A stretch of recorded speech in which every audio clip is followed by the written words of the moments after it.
meeting, so if the council member would like to make that agenda, I'll make that motion, I'll take that down. I actually do have one question about our agenda.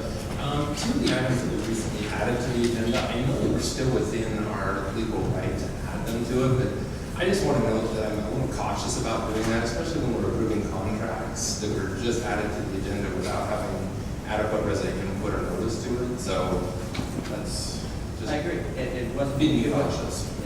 I didn't ask for it, by the way. Right, no, that's fine. I'm just saying, I'm a little cautious about doing that when contracts are involved. I get that.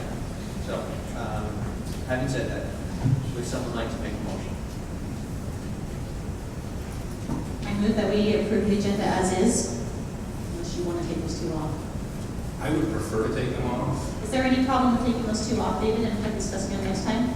There's no problem. There's also no problem leaving them on either. Okay, so I move that we amend the agenda by removing items 13 and 14 and postponing those to the next council meeting to give more than the 24-hour notice. And I will second that. Okay, all those in favor? Aye. Aye. Any opposed? Very good. Next item on our agenda tonight is public comments. And so I picked up the sheets. I do not see that anyone has signed up for public comments. Is anyone that came in and wanted to sign up and didn't have the opportunity? If not, then I will close the public comment section of the meeting, move on to our consent agenda. So, as part of the approval of the agenda tonight, there was 3 names that were added to the Water Conservation Citizens Advisory Committee. Paul Blaine Clyde, Randy Gearing, and John Traveler. So you're approving the mention of the agenda also approves those 3 gentlemen. And the next item is the minutes. We have 2 meetings, looks like February the 4th, 2014, and February the 18th, 2014 council meetings. Imagine you've had a chance to look at those minutes. If someone can make a motion, we'll accept them. I will motion to approve the consent agenda as outlined. Second. Motion's been seconded. All those in favor? Aye. Any opposed? Minutes are accepted. Thank you. In city reports and business, we'll start from my left, Mr. Bunker. Yeah, just a couple of items. Junior Jazz will wrap up this weekend, and there will be a championship game taking place. We've had a great season in there. The In Motion golf classes, we had around 50 participants in that. That was very successful. Greg mentioned karate classes, and we've had excellent participation there as well. We had our Mix and Mingle activity here at the Vista Room, and there were quite a few vendors that came and people to come and see what we have to offer here at the Vista Room with our events. That went well. Sammy's, as you notice, is having limited hours through the winter, but they will start expanding their hours as the season for golf expands and gets going. If you look out on the driving range, you'll see that we have added those 5 new poles that are a little bit higher. So we're just waiting for the company that is doing the net to come back, take down the old net and put up a new one. Right now the driving range is closed. Thanks. Mr. Zapala. We had a meeting of the Lone Peak Public Safety District, and a few items that came up then. We're working on budget for the coming year, so we're still fairly early in that process. One of the items on the budget is to look into charging the county their fair share. Right now, there are areas of the county that are covered by Lone Peak Public Safety that the county is not paying a per property fee for that. So they're looking at making sure that the county pays their on that. There also was some discussion, I think this is continuing to come up, is a discussion of whether the district should convert into a local taxing district instead of a special service district. They discussed a number of pros and cons of that. I'm happy to discuss that with you offline if you want to get that list from me. I think if this discussion continues, we'll as a city need to take a real strong look at where we fall with that. If we decided for a local taxing district, then essentially we'll be asking residents to vote to join the district, which I believe will mean joining entirely for both police and fire. that's the direction things are moving, we need to be prepared to look at our options. So that would include Lone Peak Police, or Highland Alpine Police? That's right. We also, on the emergency preparedness side, had our emergency preparedness fair. Had a fairly good attendance at it. I'll be working with staff to see what we want to do the rest of the year. Mr. Guest? So last Thursday, the planning commission met here, and there were several items were on the agenda, the most notable being the proposed senior living in the commercial zone by Blue Line. I think they'll be here tonight to continue that discussion. The council, or the planning commission did vote to give a preliminary approval of their concept. Several other items I think will be coming our way in the next couple of meetings. One might be fences. I think that Councilman Reese is interested in. So I think that's the most notable. Thank you. We had a water conservation committee a couple of weeks ago, our second meeting this Thursday, and so we look forward to that. I think that our efforts up on Capitol Hill this year have been fruitful, and there was a bill regarding grandma that was unfriendly to cities, and that bill appears to be dead, so that is good. And I think that's it. Mrs. Reese. I am doing some research now for a press release, but we did issue a city statement in response to some information that was posted regarding a recent grant request. YCC is hosting a dodgeball tournament on March 15th for those ages 12 to 15, and that will be held at Velocity Sports in American Fork. They'll be publicizing that. So they met today, or they'll be publicizing that soon, but they'll be teams of 6. That will cost $12, and I'll get you more information as they put that together. Also, I did send out an email, but I would just like to, again, recommend that we move our next council meeting from March 18th to the 25th, as it conflicts with one of the political caucus nights, which is on March 18th. And I know a lot of other organizations are canceling meetings that night, so that way they allow members to attend, and I recommend that we also move our meeting from the 18th to the 25th to allow people to attend as well. Okay. Mr. Augustus. We haven't had a point meeting. We do have an agenda item tonight that we will be talking about, so I'll save my comments for later. And then Finance Committee met also and reviewed the information that we presented tonight. And that's what we have. So. Thank you. Mr. Crawley. The Beautification, Recreation, Parks and Trails Citizens Advisory Committee met on February 20th. We nailed down more of our plans for the year. The upcoming one is the Beautification Day, and we're planning on choosing 3 to 4 homes and helping beautify those homes and getting volunteers. And so we gave out assignments for that. That will be in May. I'll get more details on that in the upcoming meetings. But one issue is that we had a very little turnout at that meeting, and so we're hoping to find some volunteers between now and the next meeting or two for that committee. So if anyone on the city council or otherwise has anybody in mind that might want to serve on that committee, that would be helpful. Thank you. Let's move on to our agenda, and we've got an update on the impact fee facilities plan. Mr. Bunker, you presenting.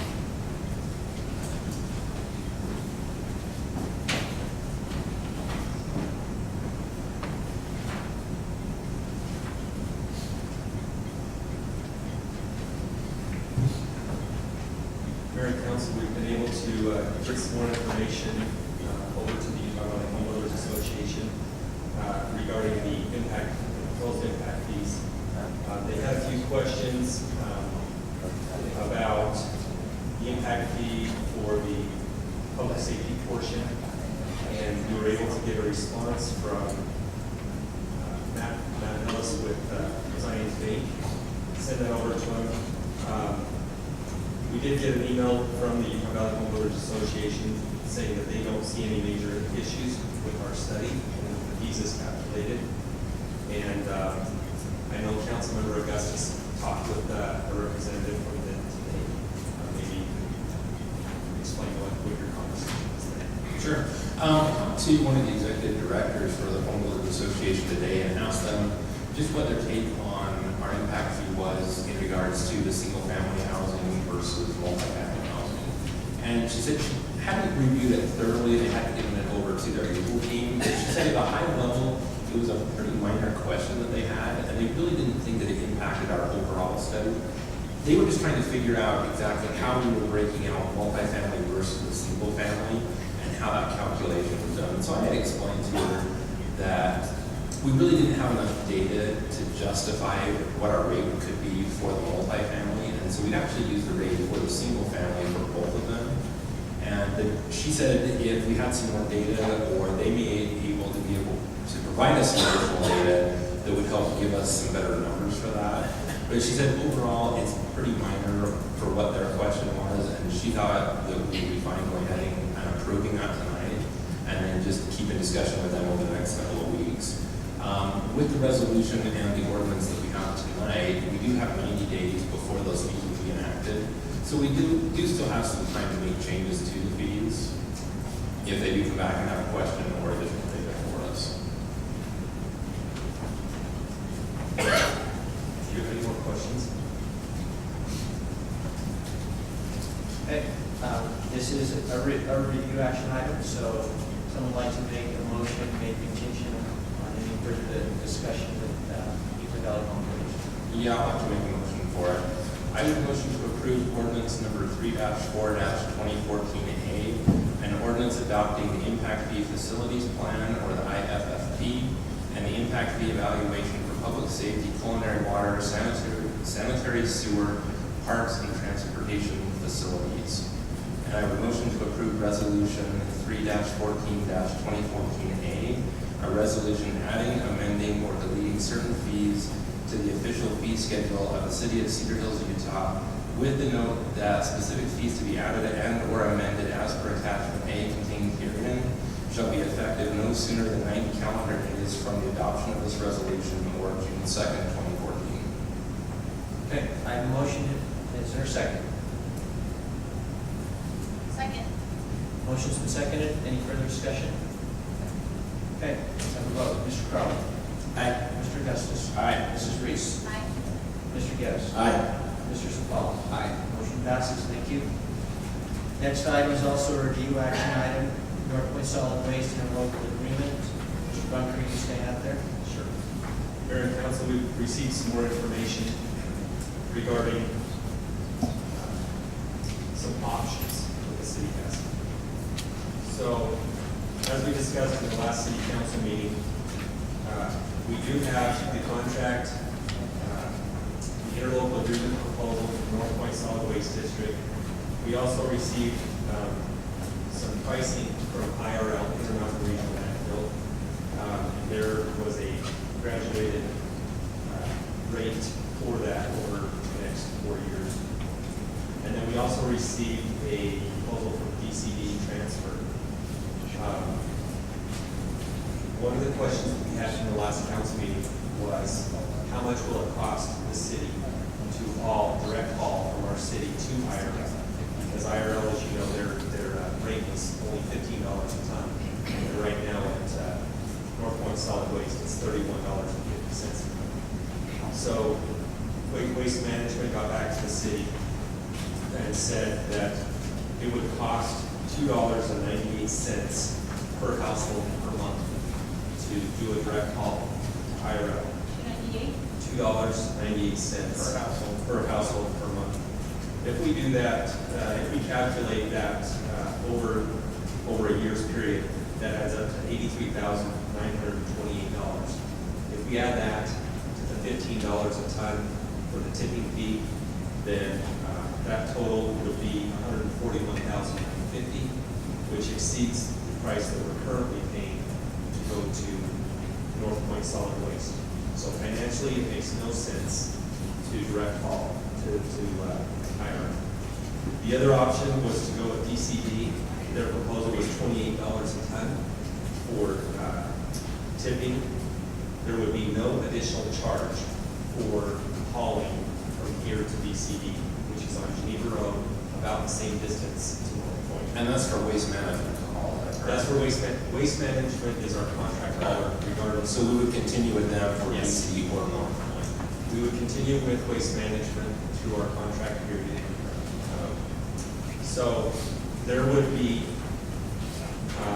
the question is, can they handle recycling? Currently, right now, our recycling stream goes to North Point Solid Waste, they dump it there, and then North Point loads that recycle stream into the haulers that Waste Management then takes to their sorting facility in Salt Lake. So, and they load Waste Management for free. So, assuming that DCD charges to handle that recycle stream, I estimated, based on our tonnage for recycle of 243 tons, if we were to pay a tipping fee on that, we would pay $108,304. So we would save roughly $6,000 to $10,000 a year to go with DCD. The issue there also is, there were two other questions, and that was, can they handle hazardous waste, and can they, would they take resident waste? Because our residents need a place to go to dump as well. And they would take our resident waste, and I did not get a call back on the hazardous waste if they could handle that. I know that North Point will take our hazardous waste, and they have a program that a couple times a year that people can take paint and different kinds of materials down there that normally is not accepted. So, one of the issues will be if there's anticipated increases from North Point Solid Waste. Right now, they're at 3150. From the discussions that I have heard from North Point, they are looking at rate increases potentially. We would be locked in at a 5-year rate with DCD at the $28 a ton. And currently, we're at $31.50 a ton with North Point. Again, that's not a substantial savings. So that's the financial information. Mr. Augustus, you want to, Mrs. Reese, ladies, before that. Sorry. How long has DCD been in business, and what is their track record? Have we talked to other customers of theirs? You know, they haven't been in business definitely as long as like North Point. I want to say that their facility's been there about 5 or 6 years on G Road. They are permitted for MSW, and so they are planning on doing a major expansion at their facility. So they would be building a transfer facility similar to North Point, where it's a large building. You pull in on a certain slab, dump your material, which drops to a lower level. They have shown us those plans. They will be doing that facility this coming summer. So they're definitely not as experienced as far as transfer stations as North Point Solid Waste. But they're planning on doing that in the future. And what about contractors? How long are they? So DCD would give us a 5-year contract at $28 a ton. The North Point Solid Waste has, I believe it's 10 2-year terms. That is 12 2-year. 12 2-year terms. 12 2-year terms. That's 12 2-year terms. And we have They to- automatically renew. Yeah, they automatically renew, and we have to give a 13-month notice in order to withdraw. With DCD, do we have to give that long of a notice if we withdraw? He did not tell us, he did not specify what the notice period would be.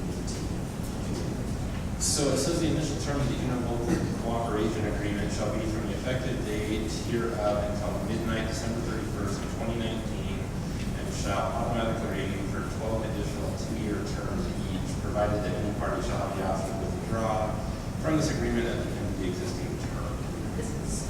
This is going to come down. So the initial term was longer than the renewal terms for those people. David, one thing that didn't get discussed, but I was thinking about this because I don't know how it's been handled in the past, is when the city does their cleanup, when they set those trash cans around the city,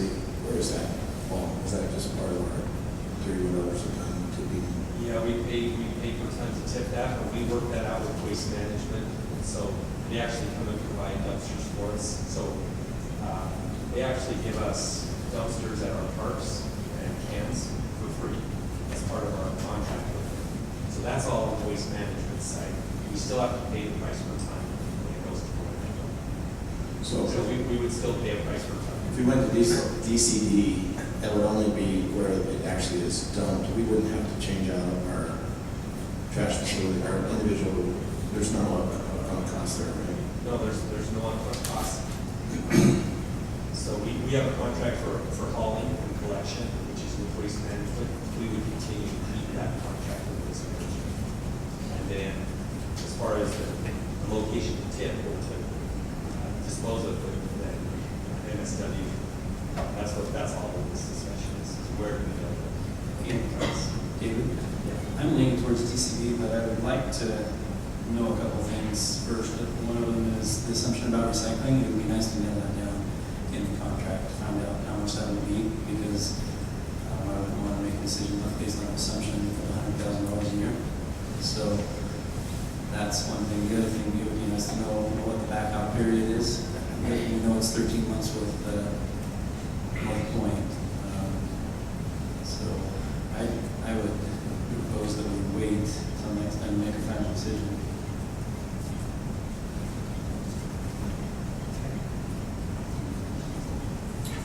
Well, I was gonna say, I know that this particular subject has probably taken years off my life. This has been going on for quite a while. I mean, I sit on North Point, so I get their side of it, but then I also get our side of it. And getting a number back from DCD was almost a little disappointing. I was hoping that they were gonna be a little bit less than that. I mean, the $6,000 to $10,000 a year savings to me is kind of negligible. I mean, yeah, it is a savings, but we've got so much invested and so much capital tied up with North Point already. To me, it doesn't really make sense to walk away from all of the investment and the years that we got in North Point already to save that $6,000 or $10,000 a year, because that's a huge capital expense that we've invested over the last, I don't know how long we've been at North Point. And that's assuming 10 years, a $100,000 expense that we don't know for sure what that is. That's after he takes out the $100,000 is assumed. Recycling fee. It would be $106,000 savings if they just do recycling for free, but we don't know how much they charge for that. So the 6,000 might be They do low. recycling exactly like North Point does, then the savings would be about 12,000 per year. Yeah. So it goes up. No, We did worst case scenario, we would save right around 6,000. If they had to handle that recycle straight, then they would charge us for it. Yeah, we're only saving 6,000, maybe 12,000 on the best case scenario. But to me, I mean, if we've invested, I don't know, $200,000 with North Point over the last 10 years, I mean, it's gonna take a lot of years at $6,000 a year to recoup that capital investment that we've done with North Point. but are we going to have to keep investing more than we would somewhere else if we stay with North Point? But that just means the risks that we take. We spent money with them, that doesn't impress me. Yeah, but DCD is gonna be the same way. In 5 years, they could come back and say, hey, look, we've invested all this in facilities. Well, instead of $28 a ton, you're now $48 a ton. But at least we have options of switching. Well, I think we have more options if we would be able to. But if we do that, since we've withdrawn from North Point, there's actually a buyback into North Point, so we would actually get penalized to go back into them. And so, And if they want we us would bad kind of enough, stop. if they want us bad enough, they'd waive it. No, they wouldn't. No. We're too small as far as the waste stream. And all of the cities would have to buy out on it, and it would have to be a unanimous board vote in order to allow it. So if more cities back out, are we going to be stuck for all these years carrying a higher fee? Are they going to have to raise prices as those cities that back out? It's a risk. I'm Either not way. comfortable with. Yeah, but it's gonna happen either way. DCD could do the same thing. They could start losing customers and the rates would go up, or in North Point, you could have cities back out, and their rates would go up. But that's something I like the know. fact that they're a kind of free market solution, DCD, which means is, I think they'll be a little more flexible. The thing to remember with being with North Point is that we actually are a member of their board. It's not like they're going to raise rates without us having a say. And the other cities aren't going to want to see a large increase in their rate either. We all have an incentive to keep those rates low. with DCE, we don't have that option. I mean, DCE sets their rates, and if you don't like it, then, oh well. And like Daniel said, at least at North Point, we do have a say in that rate. Let's take a vote. And so my thought, in whatever it's worth, is that sometimes there's unintended consequences for things that we do. And so we know what our relationship is with North Point. And we think we know what it would be with DC, but there could be unintended consequences. And sure. I just like to know David's opinion. Honestly, I think the biggest part where I have heartburn with the contract is putting this out so far out there. Do we have the option to get out with an 18-month notice? Yeah, we do, but that's difficult. But I thought if the savings were a little bit higher than the 6 to 10, 6 to 12 number, that it would be worth it. We do have a lot of this. Yeah, so there's a little savings, but it may not be worth it. I just wish the contract terms were a little bit more amenable to looking at those. And I guess honestly, I'm worried about the contract terms because there is a 13-month withdrawal.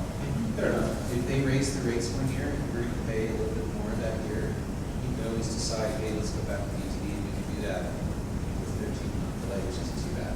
Yeah, and honestly, I mean, I have to give credit to David, because I know when all the city managers went and met with the directors for North Point, I mean, David really fought for us to get those terms knocked down, and I mean, I fought for it also, and I mean, we really fought to try to bring that back to a reasonable limit, because it was completely unrealistic what they first proposed. So even this, yeah, it's out there a little bit, but it's still a lot better than what we had before. Anything else, Mr. Bumper? Okay, let's have a vote. Someone like to make a motion on this? Say we need a motion first. Are you saying yes? I said, yes, we need a motion first. We definitely need a motion first. I move that we approve the interlocal cooperation agreement for the North Point Solid Waste Special Service District for the purpose of solid waste disposal. Got a motion, is there a second? I'll second. Motion's been seconded, any further discussion? Okay, Mr. Zapala. Aye. Mr. Geddes. Aye. Mrs. Reese. Aye. Mr. Augustus. I'll agree with Jenny, it's hard to follow an eye. Mr. Crowley. Thank you. Motion passes. Next item is presentation of our 2015 fiscal year budget. Cheryl, Mr. Lowe, come forward, please.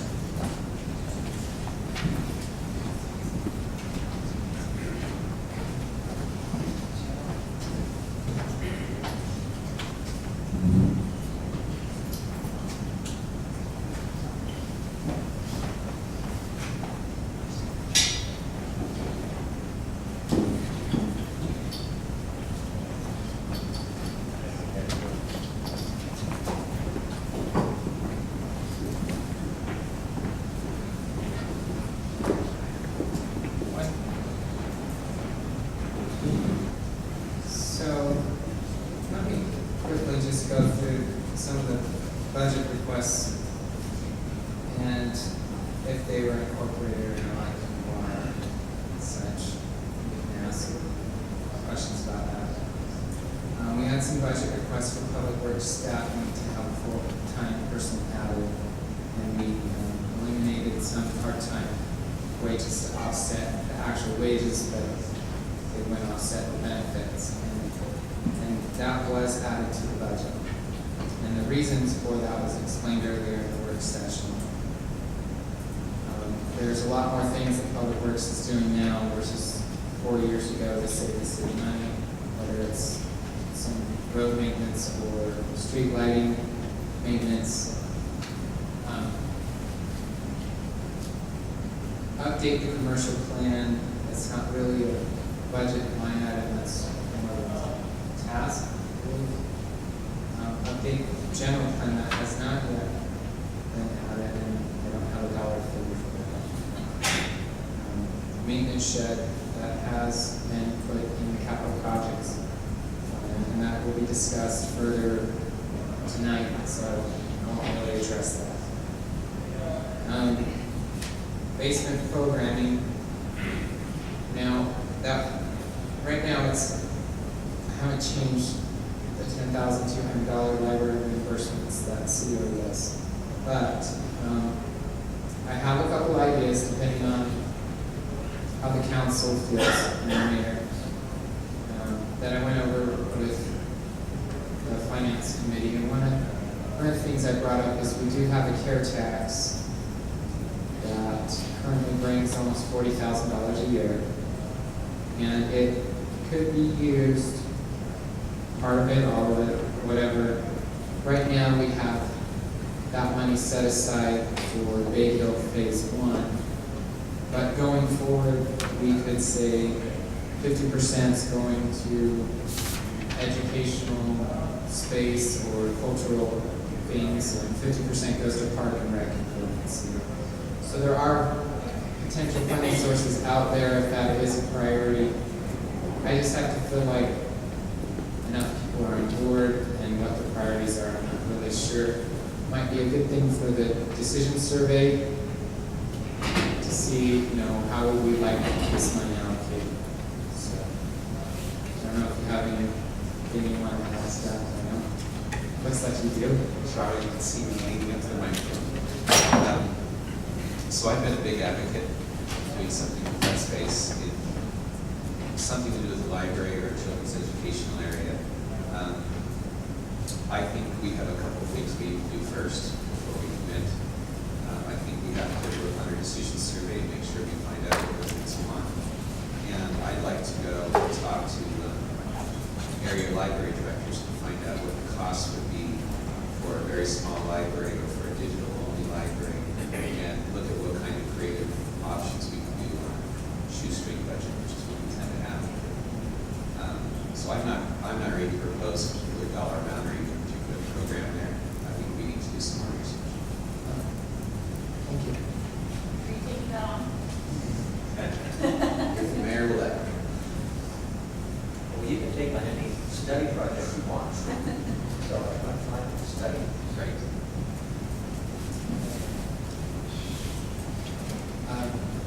Park maintenance master plan, that we did add quite a bit to the park maintenance budget, but I wouldn't say that there's any plan that has been developed or a cost to what, a true maintenance or park maintenance plan would be. If it was in-house, obviously no cost, and if we were to get consulting for that, that's more. Bay Hill Park Phase 1, that was in the capital projects. Using the care tax and also other restricted money. So $50,000 was set aside for like playground equipment, and that was about it. Road and sidewalk maintenance. There was $10,000 added to street maintenance. Events, concerts, sporting, breakfast, $3,000 was set aside for that. I explained some of the cuts earlier, but can you go one down? Okay. So these are some of the cuts that we have in the current general fund for this year.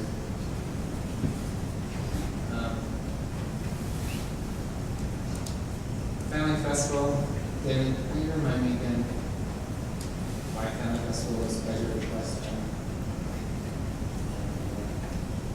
But it was maybe we wanted to include some concert with it? I don't think we requested an additional budget, we just made that a priority. When we were talking about our goals for the year, it was a priority for us. Okay. And we did also set aside budget for Holiday Boulevard and Roundabout. So those were the items that were brought up to me by the council and department heads, and that is how we've addressed them so far. Now, if you have any suggestions or questions about that, go ahead. About the budget in general or on those specifically? On these specifically, then we can go to the budget in general. Do you have any questions about these? All my questions are budget related. Okay, so let's look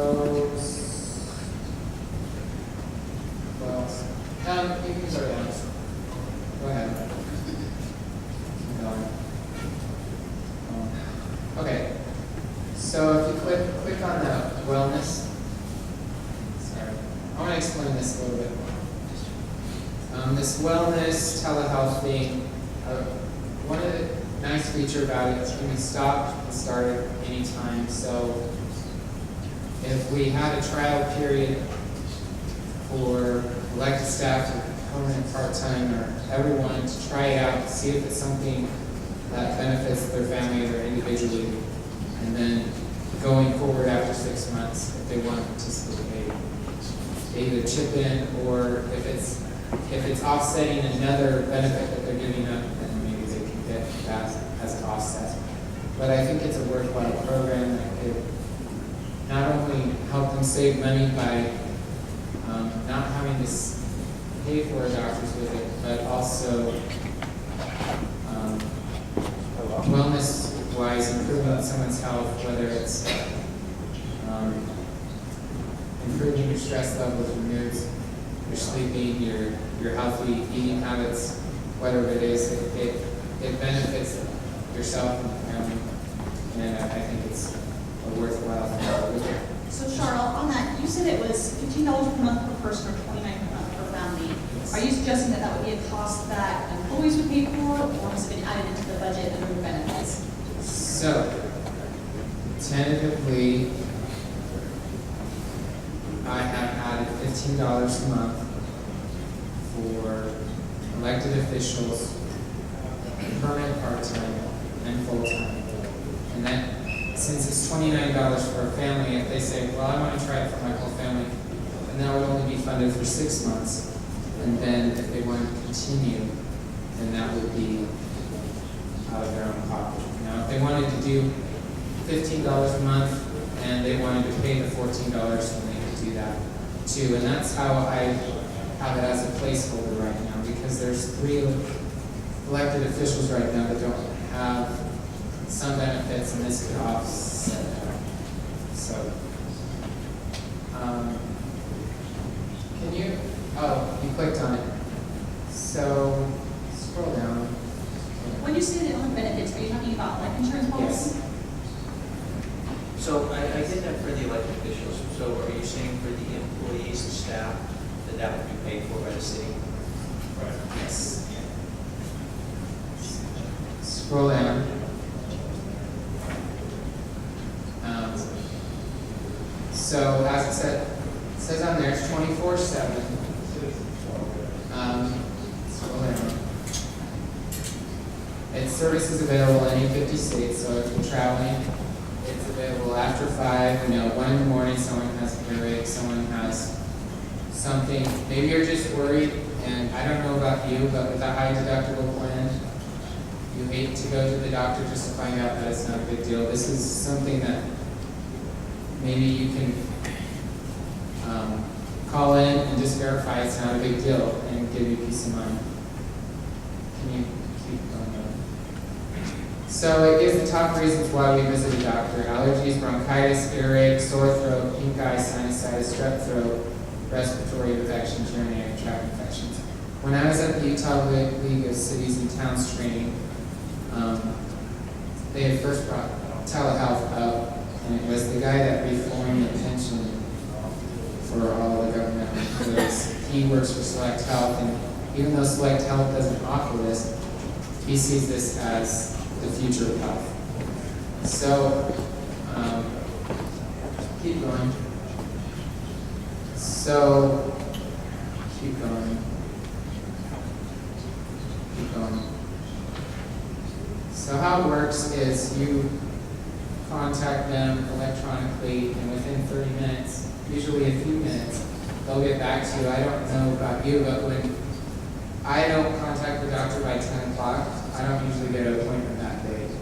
And that's a little frustrating. So this is definitely a nice option.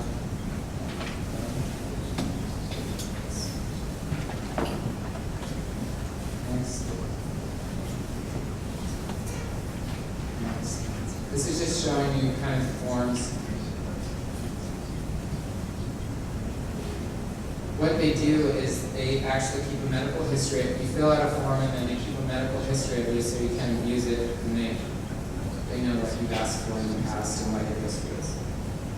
But it's all private, even your wellness, when you're setting goals and stuff, the city can't see, hey, this person wants to lose weight or wants to sleep an extra hour a night or something. That's all personal. The only thing we can see is your participation. If you're, I guess there's certain levels at the wellness. There's level 1, 2, and 3, and if you are participating, and that's it. We can't see what your interest level is as far as what are your specific goals and stuff.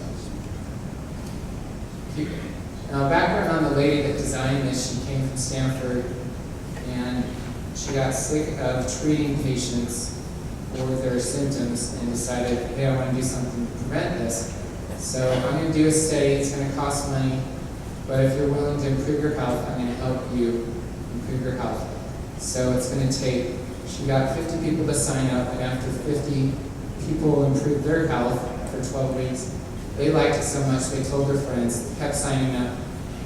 It got around, the word got around, and Google hired her as the top medical advisor to help their company.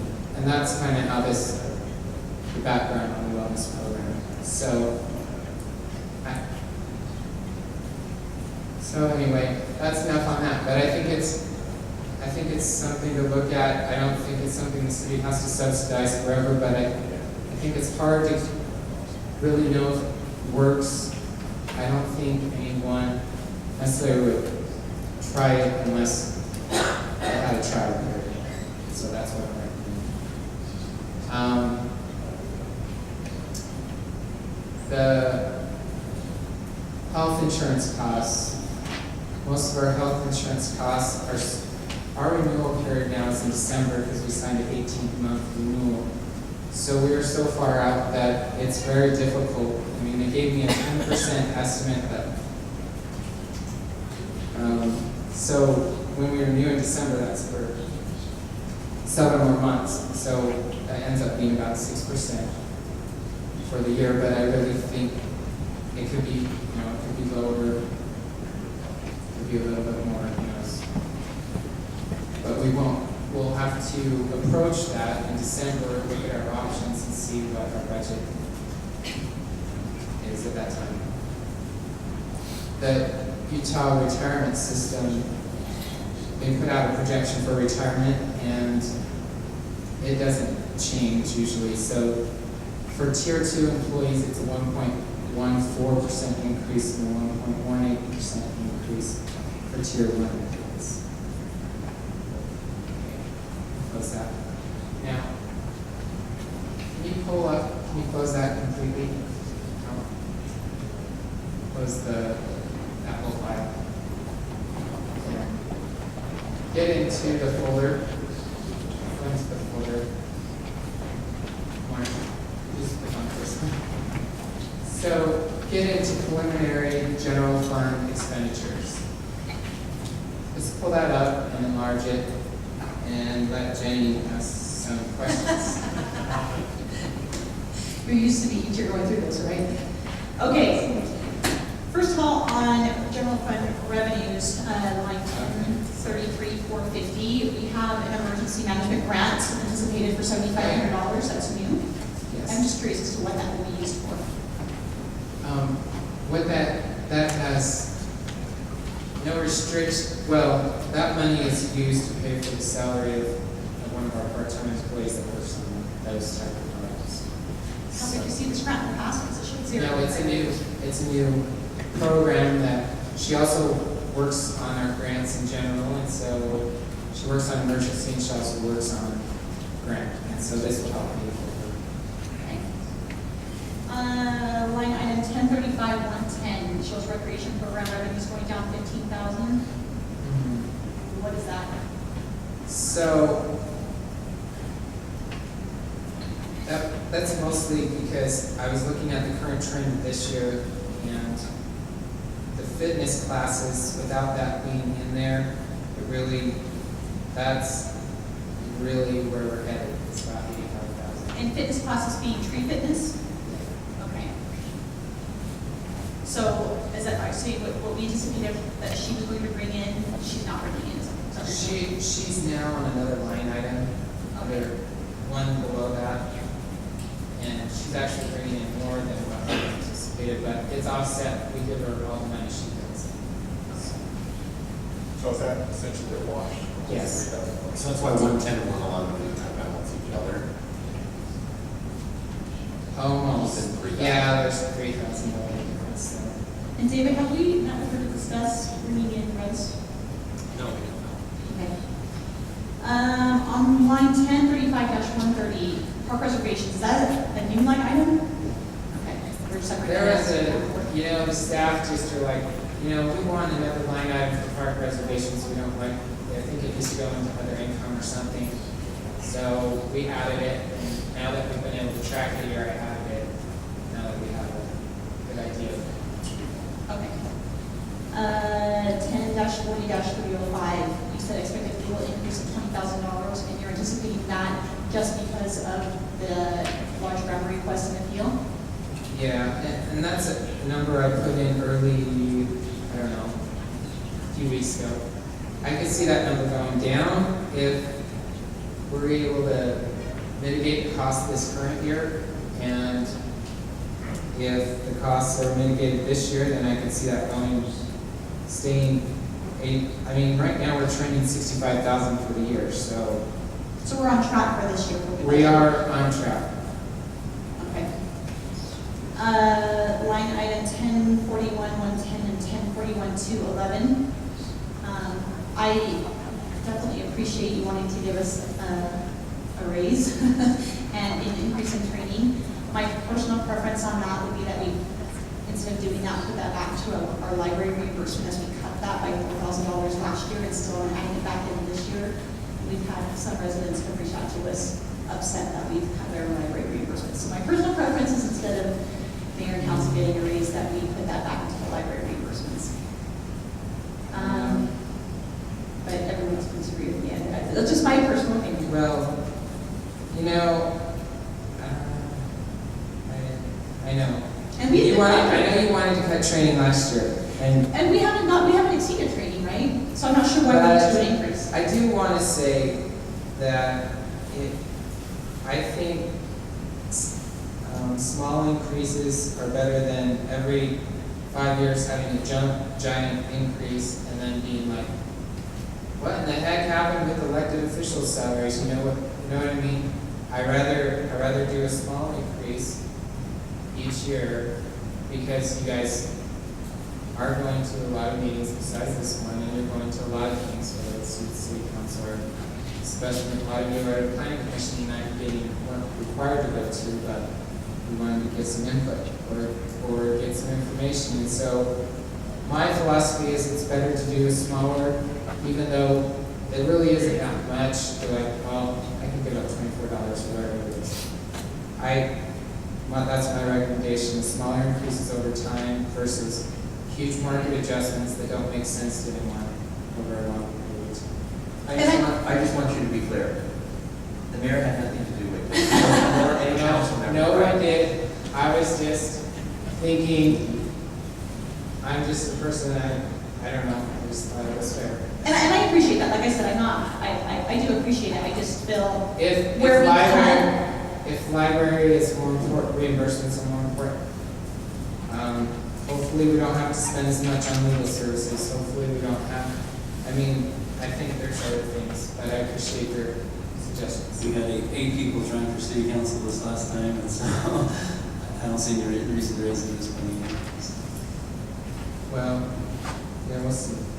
And I plan on advocating hard to get that $4,000 back into library reimbursements this year. So just be perfect. I think, Can I just say that would be a 50% increase in library reimbursements, which would be good. If we could cut our legal expenses by that $20,000, that would be a 200% increase. If we increase from, If we took the $10,000 library expenses, library reimbursements, and we added the $20,000 for our legal fees that are going up this year, right. that would be doubling, tripling our. If we can And get rid of our legal if we get rid fees. of our legal fees. And I'm just going off based on the fact that $10,000 for library reimbursements is less than we've had in a very long time. We cut it a lot last year. To push that on. I just think we're squeezing from a small pot, a little bit to add library reimbursements, and there's a big pot that Well, we might squeeze a little out of a bunch of pots. Maybe, I don't know what your philosophy is on library reimbursements. I know Highlands is $40. Everyone else is much more than that. And when someone can get something for free for $40, then it's like, I'll do it even if I don't use it. Even if it was $39, but they still get, So that is part of my philosophy is do we, fully fund it if people use it when maybe they don't use it? Well, I think ideally we would have $10,000 plus some extra Yeah. going towards a small digital-only library or Yeah. a children's library, and then we would be giving library reimbursements. We would be actually having a library service for residents. Yeah, so that's Yeah, because fine. If you want to fully fund it, I'm just cautioning you, it does draw in people that probably don't even use it as much. Yeah, I hate to say to residents, we can't monitor and determine how often they're using their library reimbursement. The people I know who are reaching out to us do and are frustrated that it's been cut back. So if we can, my personal preference is instead of raising salaries here, that we put that back into the library that we cut last year. But like I said, that's my personal opinion. On the employee benefit line item, so I noticed that on there are some areas where the benefit increase exceeds the salary increase. And so is it because we're adding that telehealth? Now, not all elected officials got life insurance, and not all elected officials can also necessarily qualify. So I thought if someone gets something, then they should have offsetting benefit that's about the same. So that's why there's an increase there, because also you have a different with life insurance. You have different demographics each time you have an election. So it's different